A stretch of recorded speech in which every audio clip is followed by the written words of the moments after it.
Alors je vais vous dévoiler là le deuxième gros bloc de ma méthode pour que vous parliez anglais couramment.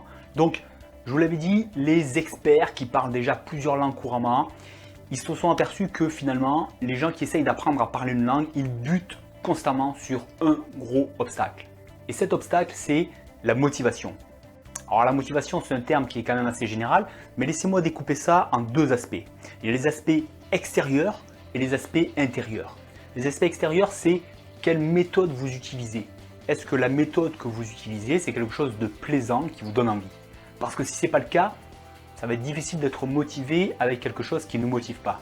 D'accord? Et bien entendu, moi, ce que je remarque, c'est que la plupart des méthodes qu'on utilise, elles sont fastidieuses. Moi, je les trouve relativement soporifiques, même si j'ai toujours aimé apprendre l'anglais. En général, quand j'ai fait 10 leçons d'une méthode, c'était un gros challenge, je suis fier de moi, mais bon, hélas, ça m'a autant usé que j'ai appris. Donc, est-ce que vous faites une méthode plaisante et bien entendu efficace? Sinon, ça ne peut pas être motivant. Tout ça, c'est ce qu'on a vu dans les dernières vidéos. Je vous invite à aller voir si ce n'est pas encore fait. Et ça répond en grande partie déjà à ce problème de motivation. Mais il y a un deuxième aspect, c'est les aspects intérieurs. Et là, je vous propose de regarder la différence qu'il y a entre quelqu'un qui a peut-être déjà une méthode plaisante, qui en est convaincu, mais qui traîne encore les pieds pour apprendre l'anglais, qui se force un peu à y aller, à passer à l'action, parce que c'est quand même quelque chose qui paraît contraignant, c'est quelque chose qui paraît à la limite difficile d'accès, où on manque encore de confiance.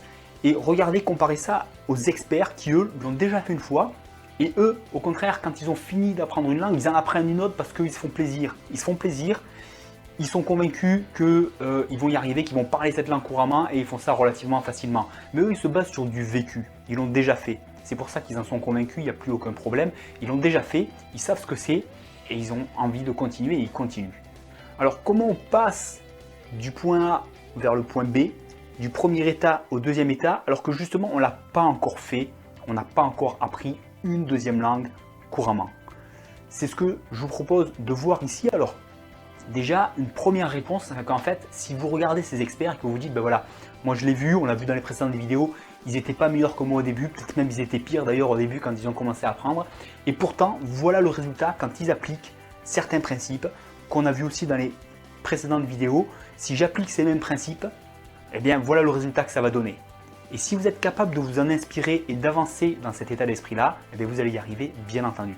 Ça, c'est une première grande réponse. Si vous êtes capable de vous en inspirer, parfait, continuez, vous avez la méthode, vous avez tout ce qu'il vous faut. On peut faire mieux. On peut faire mieux, je vais vous apporter encore plus. Regardez, il y a deux experts aussi qui ont étudié justement cette problématique. Qui ont étudié cette problématique de la grande majorité des gens qui ont appris des langues pendant plusieurs années en général à l'école et qui n'arrivent toujours pas à parler une langue couramment et qui ont du mal véritablement à être performants. Alors, bien entendu, ils ont ressorti des grands principes qu'on a vus dans les principes qu'avaient tous les experts pour être performants, mais ils apportent une image, une explication qui est très intéressante et qui va vous aider aussi à avancer. Regardez, eux ils disent finalement quand on apprend une nouvelle langue, c'est comme quelqu'un qui se retrouverait sur la plage, il ne connaît pas du tout la langue, et l'objectif c'est d'aller le plus loin possible dans la mer. Et le plus on avance dans la mer, et le plus ça représente la progression et l'expertise qu'on a dans cette langue. Seulement voilà, la mer, quand elle arrive sur la plage, il y a des grosses vagues qui se cassent sur la plage, et il y a toute une zone de remous avec beaucoup de vagues qui est très inconfortable. Et quand on commence à apprendre une langue, eh bien on se retrouve dans cette zone. Et cette zone, elle est très inconfortable, elle est très difficile, et ne sachant pas ce qu'il y a derrière, en fait, eh bien, parce que derrière cette zone, en fait, ce qu'on voit, c'est que la mer est relativement calme et ça devient beaucoup plus facile d'avancer et d'aller aussi loin qu'on veut une fois qu'on a passé cette zone de remous. Alors le problème numéro 1, c'est que les gens ne savent pas que cette zone, elle est temporaire et que l'objectif, c'est de la traverser le plus vite possible. Dès que vous l'avez traversée, l'apprentissage, ça devient autre chose, c'est beaucoup plus confortable, beaucoup plus agréable et on avance beaucoup plus vite avec beaucoup plus de plaisir. Donc premier aspect. Deuxième aspect, c'est que ne le sachant pas en plus qu'il faut traverser cette zone, la plupart des gens en plus ont tendance à se laisser dériver dans cette zone qui est inconfortable et finalement s'épuisent sans jamais être sortis de cette zone de remous, s'épuisent et vont finir par abandonner parce que bien entendu c'est difficile, c'est pas plaisant et ils arrivent très peu à évoluer. Donc si vous avez cette image en tête, elle est très intéressante je trouve parce que quand on a cette image en tête, on sait que non seulement, bien entendu, il faut avoir une méthode appropriée, mais que l'objectif ça va être de traverser au plus vite cette zone et que derrière ça n'a plus rien à voir. Donc ne vous laissez pas impressionner, regardez ce qu'il y a derrière. Ce qu'il y a derrière, c'est les experts qui arrivent et qui en redemandent quand ils l'ont fait une fois, tellement ils se sont fait plaisir et tellement ils ont été performants. C'est ça qu'il y a derrière et cette zone de remous, il n'y a pas besoin de parler une langue couramment pour en sortir. Il y a juste besoin de prendre une certaine expérience avec une bonne méthodologie. Et je vous propose tout simplement, prenez la méthode en 10 minutes par jour, vous pouvez la mettre en place vous-même. Vous avez toutes les explications dans les vidéos que je vous propose et tout simplement faites-le pendant un mois d'affilée en vous disant derrière, voilà le résultat, c'est les experts, voilà ce que ça donne. Ne vous laissez pas impressionner donc par tous ces remous, ces impressions de difficulté, ces impressions que vous ne savez pas que c'est difficile, que vous n'allez pas y arriver. Quand vous savez que le challenge numéro 1, c'est juste de le faire avec une bonne méthodologie pendant juste une certaine durée pour avoir ce vécu initial, eh bien vous êtes enlevé une grosse épine du pied parce que ça va être beaucoup plus facile et le vrai challenge c'est ça. Faites-le pendant 30 jours d'affilée, 10 minutes par jour, le challenge réel il est tout petit. Et toutes les impressions, vous passez au travers, vous faites, si vous ne comprenez rien, peu importe, l'idée c'est juste de s'imprégner un petit peu de l'anglais chaque jour en suivant par exemple la méthode en 10 minutes par jour. D'accord? Faites ça, c'est une grosse réponse à ce problème de motivation, c'est ce vécu qui va vous amener véritablement à sortir de cette zone de remous et après à construire des choses beaucoup plus facilement. Mais je vais aller encore plus loin. Je vais aller encore plus loin parce qu'en fait, regardez, je peux vous apporter encore beaucoup d'autres choses. Steve Kaufmann, qui est un autre expert, il a un message très clair. Il dit l'apprentissage d'une langue, c'est 70% l'attitude de la personne. 70% l'attitude de la personne. Ça veut dire beaucoup de choses. Ça renvoie notamment à ce problème de motivation dont il parle aussi. Mais moi, ça me parle beaucoup plus certainement encore que vous parce que dans un domaine complètement différent, je connais très bien ce message. Moi, j'ai fait du judo pendant longtemps. J'ai fait de la compétition en judo. Je l'ai ensuite enseigné à mes élèves pendant pas mal d'années. Et un des premiers messages que j'ai entendu quand j'ai fait de la compétition, un de mes professeurs nous disait la compétition, les résultats en compétition, c'est 70% dans la tête. Alors qu'est-ce qu'on entend dans la tête? C'est-à-dire c'est l'attitude mentale, tout simplement. L'attitude mentale. En fait, c'est exactement le même message. C'est le même message parce que si vous y réfléchissez bien, quand on fait de la compétition, vous en avez peut-être déjà fait, la problématique c'est la même. La problématique c'est qu'au début on se fait trimballer dans tous les sens. Moi c'était un sport de combat donc c'est physique en plus d'être mental. On se fait trimballer dans tous les sens, on a du mal à y croire, on veut atteindre un niveau que justement on n'a pas encore. Justement là où on échoue, et bien on se dit oui mais si je continue, je vais y arriver à aller beaucoup plus loin. Ça paraît très difficile à percevoir alors que justement on n'y est pas encore. La problématique c'est la même. Il y a toujours cette zone de remous, mais si on a une bonne méthode et si on a une bonne attitude, eh bien cette zone de remous, on la traverse et quand on commence à avoir un peu de recul, un peu de vécu et quelques résultats, eh bien on arrive dans cette zone, on a passé cette zone de remous, on arrive dans une zone beaucoup plus facile où on va continuer à évoluer beaucoup plus facilement.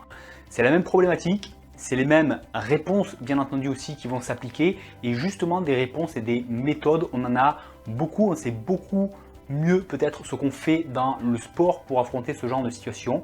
Et si vous regardez, peut-être vous avez déjà fait d'ailleurs de la compétition et ça commence à vous parler, vous commencez à faire des similitudes entre l'apprentissage de l'anglais et aborder une compétition sportive. Eh bien, regardez, dans le sport, si vous regardez les athlètes de haut niveau, souvent ils font de la préparation mentale. Non seulement il y a tout un vécu autour de ces zones de difficulté à franchir parce que finalement à chaque palier, il faut un peu refranchir un niveau comme ça et il faut se rattaquer un peu à une zone de turbulence, on va dire. Mais si les athlètes de haut niveau font de la préparation mentale, c'est parce que là aussi, on a des moyens concrets qu'on sait mettre en place, qu'on sait utiliser à chaque fois qu'on veut franchir ce genre de difficultés.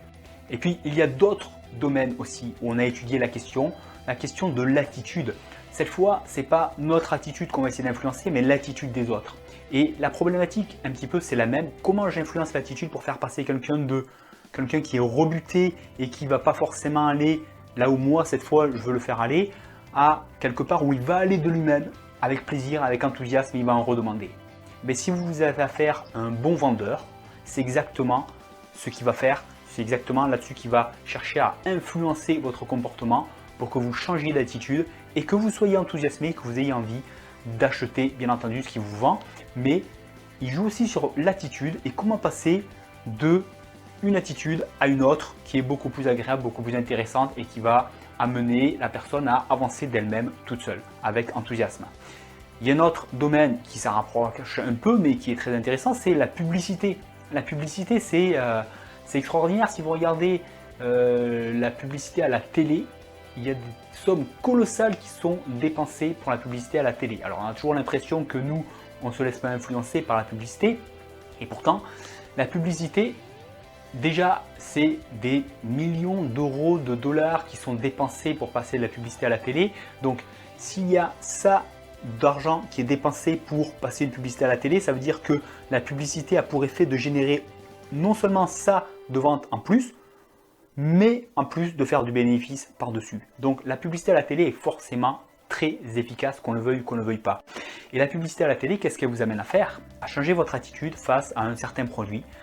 Un produit que peut-être vous ne connaissiez pas, peut-être que vous n'auriez jamais acheté, et vous allez de vous-même avoir avec envie acheter ce produit. Donc là aussi, on joue sur l'attitude des gens et on sait très bien faire ça et c'est très bien étudié. On sait exactement comment fonctionne le cerveau humain, comment changer l'attitude des gens, comment les faire passer d'une attitude où ils traînent les pieds, où ils n'ont pas envie, à une attitude où ils sont enthousiastes et ils ont envie et ils vont agir d'eux-mêmes.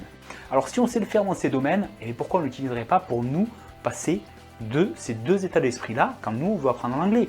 Bien entendu qu'on peut le faire, la problématique est la même et les réponses ce sont les mêmes aussi. Donc je vous ai donné déjà des clés aujourd'hui en regardant tout simplement ce qu'il y a derrière, en regardant qu'il y a juste une zone de remous et que vous pouvez la franchir si vous construisez un peu de vécu avec une bonne méthodologie et que derrière c'est l'état d'esprit, l'attitude des experts qui s'y trouvent. Ça ne tient qu'à vous de le faire, de l'expérimenter, faites-le pendant 30 jours et vous le verrez. Et puis je vous apporterai des clés aussi qu'on sait utiliser un petit peu mieux, plus précisément on va dire des outils véritablement pour changer notre attitude et qu'on utilise dans tous ces domaines.